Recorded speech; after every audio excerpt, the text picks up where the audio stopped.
However, let's go back to this idea that's saturated modern America in the world, and that is selling people a dream. Selling people a dream is big business. Giving people reality is like giving people good medicine.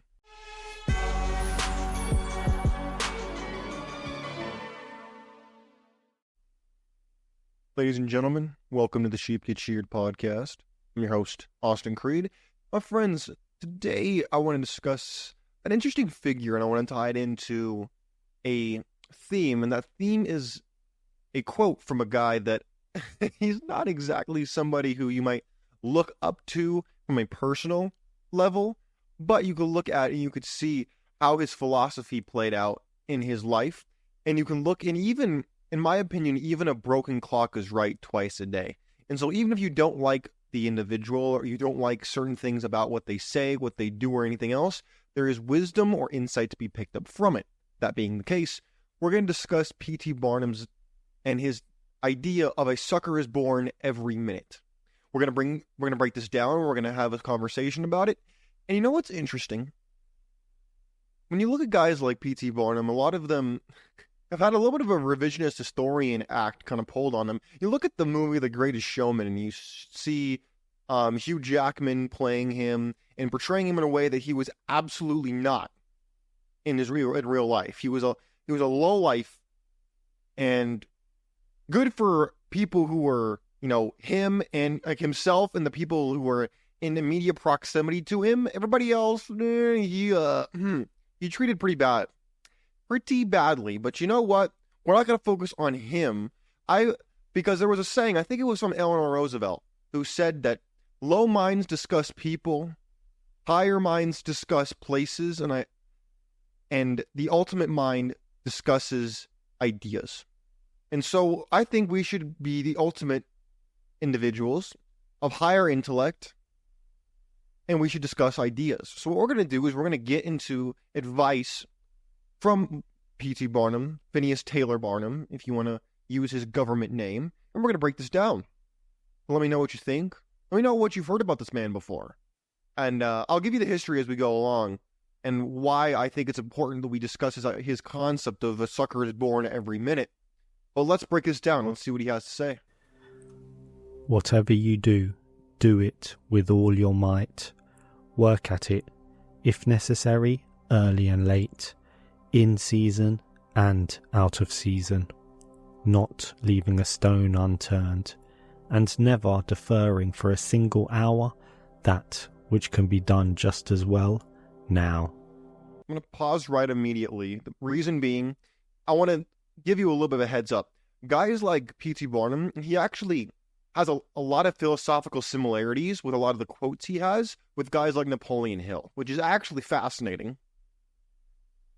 But he has the different approach. If you look at guys like Napoleon Hill, who wrote Outwitting the Devil, Think and Grow Rich, those types of books that helped me, in large part, and a lot of other men like myself, break free of the normie mindset. When people talk about the, quote, red pill, a lot of people will equate it with just relationships and with women.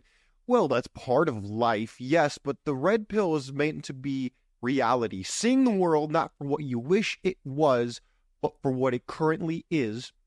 And guys like Napoleon Hill, and in my opinion, P.T. as well, he saw the world for what it is, but they took two different philosophical approaches. Napoleon Hill is notorious, well, not notorious is usually negative.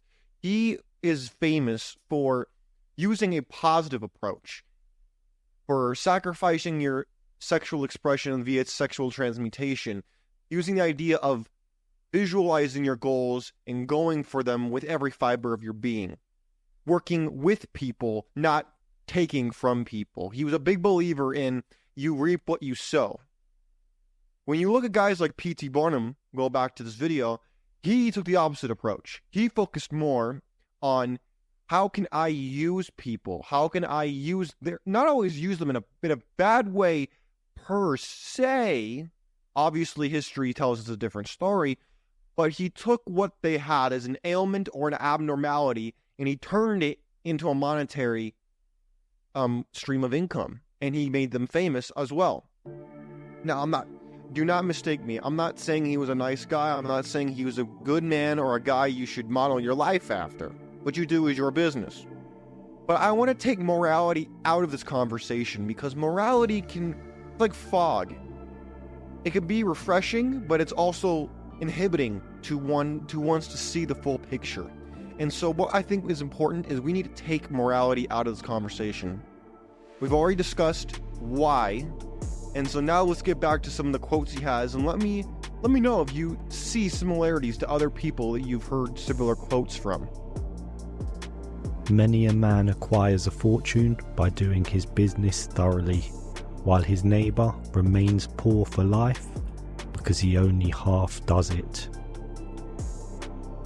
Ambition, energy, industry, and perseverance are indispensable requisites for success in business. I pause right there. So he's known for being a con man, a guy who kind of ripped people off, sold them a fake bill of goods and whatnot, which is true, according to what I know. However, let's go back to this idea, and that's saturated modern America and the world, and that is selling people a dream. Selling people a dream is big business. Giving people reality is like giving people good medicine. Let's pretend like you're a doctor, okay? And you have the option of giving someone a cotton candy flavored medicine or the non-sweetened, active ingredients only medicine. Supposedly, they give the same effect, but we know that's not true, but that's how it's sold. People are going to mostly take the cotton candy flavor because it tastes good. It's going to feel good going down. Pause. It's going to give them a sense of, oh, it tasted good. Oh, I feel good. Versus the medicine that tastes lousy, the one that's going to get you better faster, is the one that tastes bad, tastes repulsive, but it gets the job done. That is what we're discussing today with the idea of a sucker is born every minute. And what we mean by a sucker is a person who is being gulled by whether it's the system, the distributors of the blue pill, i.e. the government, entertainment, education, religion, you name it. All of these entities participate in this exchange of fantasies, half-truths, in an attempt to get you to think that life is more than what it really is, which is largely life is a grind, life is difficult, and at the end of the day, life sucks. But it's only through accepting that it doesn't feel as bad, that it gets better, in my opinion. And so when we get into this advice of earning money from a guy who's known as a con artist, approaching it from a different angle, he was the guy who saw the suckers and he said, why should the big corporations be the only ones to make money off of them, in my estimation? He decided to take advantage of them too. Now, was he in a secret society, allegedly? Yes. Did he get that from the circus, the three-ring circus, from the Freemasons? According to what I know, yes. But again, we need to not lose the forest for the trees on this.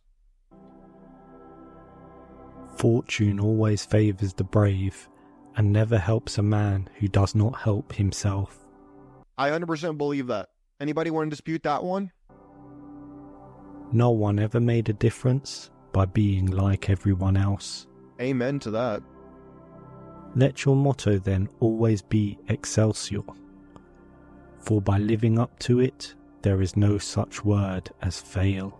I know this might sound all like basic, self-help quotes you've heard from everybody in your grandma book, TikTok video with the girl who's pretending like she's intelligent, having her jugs in the camera. Y'all have heard this type of stuff before, or at least this type of language that is full with nice sounding words, but can feel empty when you're trying to apply it to your life. And to me, that is why we need to discuss this, because he himself said, a sucker is born every minute. Now, let's switch gears and go to a guy for 2 seconds by the name of Friedrich Nietzsche. Friedrich Nietzsche is known for this creation of this philosophy of nihilism or Nietzscheanism.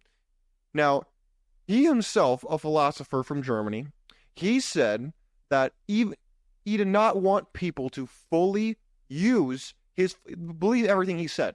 He did not want people to believe everything he said. He wanted people to think for themselves. Now let's return back to P.T. Barnum. He was a con artist. So we'd be fools to not look at what he's saying and take it with a grain of salt or look at it from a different angle, hoping he is not trying to deceive us, as that was his profession, was to dupe people. Anybody ever seen Gravity Falls, that kid show on like Disney XD? I'm not sponsored by Disney. I'd never take a sponsorship from them. But the reason I bring it up is if you've seen that show, and if you haven't, go check it out. I actually think it's kind of good. Old Disney, not new Disney, where new Disney is just gay this, gay that. But nevertheless, there's a character in that show named Stan. He's like the older, like Uncle Grandpa, whatever guy. And his whole thing is basically the same shtick as PT, where he lies, he tricks, he deceives, but he's very charismatic, very nice to, like, you instantly feel like you're his best friend. But his whole thing is he owns this place called the Mystery Shack, and he basically does the same thing PT did, which is lie, cheat, steal, manipulate, counterfeit, you name it. It's a running gag in the show. But, my friends, we need to not pretend like it's not important for us to discuss this philosophy of a sucker is born every minute. There are a lot of suckers out there who are born a sucker and they never change it. They never see themselves for what they are, which is another cog in the wheel, another person being used and tapped like your electrical outlet in your room. That is what they're being used for. And whether it's relationships, whether it's from taxpayer money, whether it's from consuming the corporate goods that the people then turn around and pay the politicians with through super PACs and this PAC and her PAC and the snow PAC and you name it. This is what they use. Your Uncle Pat, you name it. All of it is all part of the system, but people don't like to discuss this. You need to understand the way of the con artist. Not so necessarily you can rip people off, but so that you can see when you're being ripped off. You can see when you're being exploited. That's what I want to tell you in the show today. Understand that you are being set up for an exploitation by everybody around you, whether it's on purpose or on accident. Now, there are some people who will purposely deceive you because they're low-life pieces of garbage. There are others who have themselves been deceived, and so they don't realize that they're giving you a used set of goods that has done nobody any good. But left a pile of broken dreams and last wishes unfulfilled. They don't understand that. They think they're giving you the truth. They might even care about you, and you know they care about you, but they're giving you information you know is no good, or at least that you suspect is faulty. And if you question them, they'll give you programmed responses instead of prudent self-reflection and thought. And so this is why we need to discuss this. And I also want to go shifting gears, because we're getting a little abstract and hokey right here. I understand that. You want specific examples, right? Well, I think it'd be no easier way to give you a example than to go to dating and relationships. Why? Because everybody can relate to that. Sorry, I got something in the back of my throat. I've been working on moving because I'm moving out of here on Monday. So, moving to Kansas City, it's a whole ordeal. I'll talk about it as time goes on because that's not the point right now. Instead, what we're going to do is we're going to look at how this is applied in dating, because this is something everybody can relate to. Everyone can relate to romance, relationships, you name it, because we've all encountered it. One thing to talk about con artists and manipulation and get a little hokey and abstract. I love abstract. I'm sure some of you do as well, but we need to get into practical, everyday examples that will make it make sense, and I think this is a perfect example of exactly what we're talking about. So here's what we're going to do. We're going to go full into it, and here's ready, set, go. Why do girls play games? Well, obviously I can't speak for every girl, but I think a lot of times it's some insecurities, and also to see how much a guy is like willing to invest in her, how much he's willing to play this game with her. So it's like a test. Yes. It's testing how interested in me are you. Yes, but it's interesting because if a guy plays along too much, she's bored or she's like not interested. But if a guy like sets a hard boundary and I'm not playing this game, like she finds that really attractive. So it's like they play games, but the way to win the game is to not even play the game. Exactly. So, I think I've seen that guy before. I think his name is like, it's not Mr. Beast. It's like How to Beast or whatever. I don't know. I hope I get that right. I don't keep track of everything on IRC. But what I will tell you, my friends, is despite him having more of a kind of a purple pale-ish approach to what he's saying, that doesn't particularly matter to me. What matters is what she said, and we're going to break it down. We're going to watch it one more time, and we're going to break it down because I think she, I don't encourage anybody to fully believe anything anybody says, especially when it's a scripted video like this seems like it is. But here's what we're going to do. We're going to break this down piece by piece and explain to you where the exploitation is, where it looks like you're being played as a man, and we're going to let you know. Let's break this down and give you a practical example and a strategy for how you could spot people who are going to lie to you. Why do girls play games? Well, obviously I can't speak for every girl. Right there. Right there is the first con. That's the first con right out the gate. Gentlemen, do not ever fall for that trap of like, oh, I can't speak for all men. I can't speak for all women. We don't need you to. We need you to speak in generalities. Immediately, she's trying to eschew herself of accountability. Right out the gate. Right out the gate. Oh, I know some of you will disagree with me on that, but that's the truth. Let's continue. Girl, but I think a lot of times it's some insecurities and also to see how much a guy is like willing to invest in her. I think she's right on that. But again, my friends, you see how this is not direct. She's saying these things, but let's pretend like you're still dating. I wouldn't encourage it. But if you are going to date, you're going to encounter situations like this, these games, these goofy things meant to waste your time, shit test you, and ultimately she's hoping to disqualify you. That is what she's not telling you.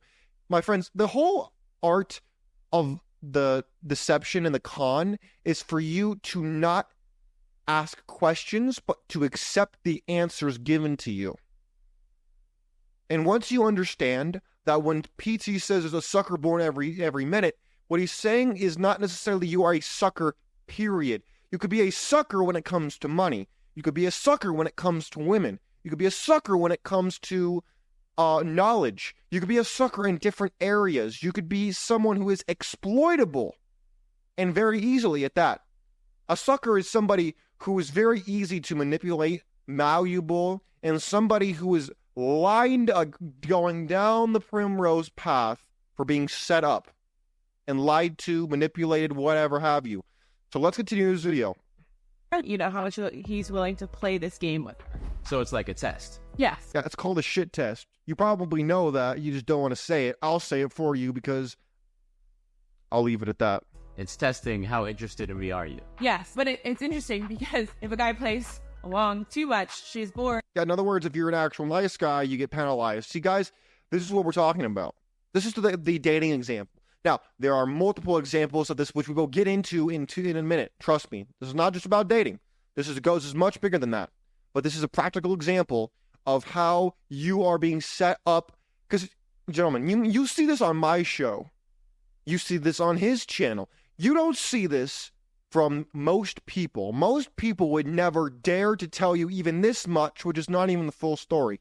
This is the tip of the iceberg. But most people won't even give you the tip of the iceberg. They'll give you nothing. Nada. Zero. They'll give you nothing.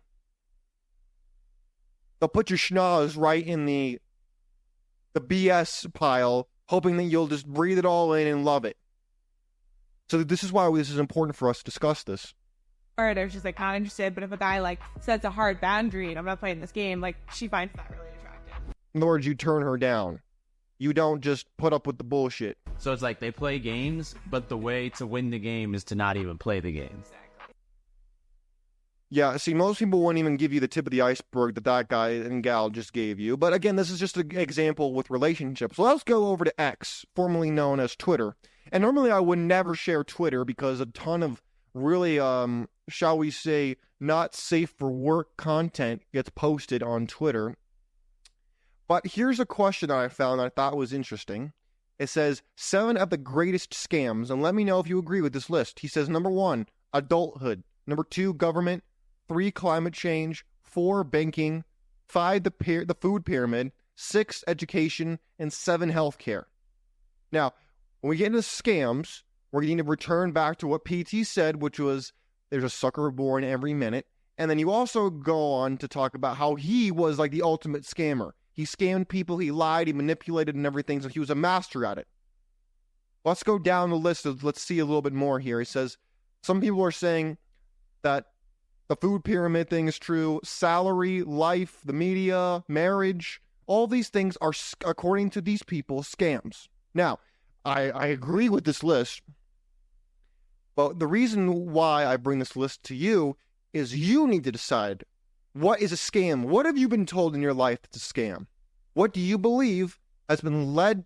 What have you been led to believe is true that is not true, or at the very least is a misrepresentation of reality meant to lead you to give more money to corporations who don't care about you, to give your energy and time to people who will waste them, and to give your time, your most valuable asset, in pursuit of ideals and defending them, which do not benefit you and are largely manufactured by men who are more financially successful and more intelligent than you.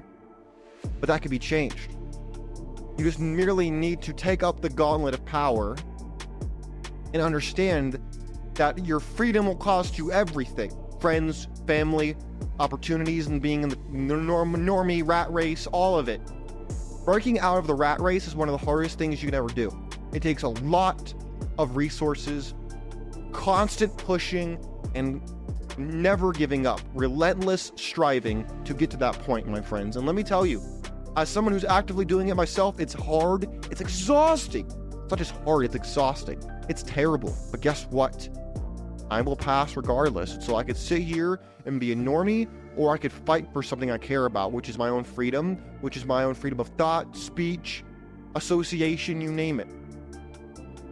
Because no one's going to give it to you for free, and you need to understand that and come to terms with that. Otherwise, you're being sucked into a lie, manipulation meant to deceive you.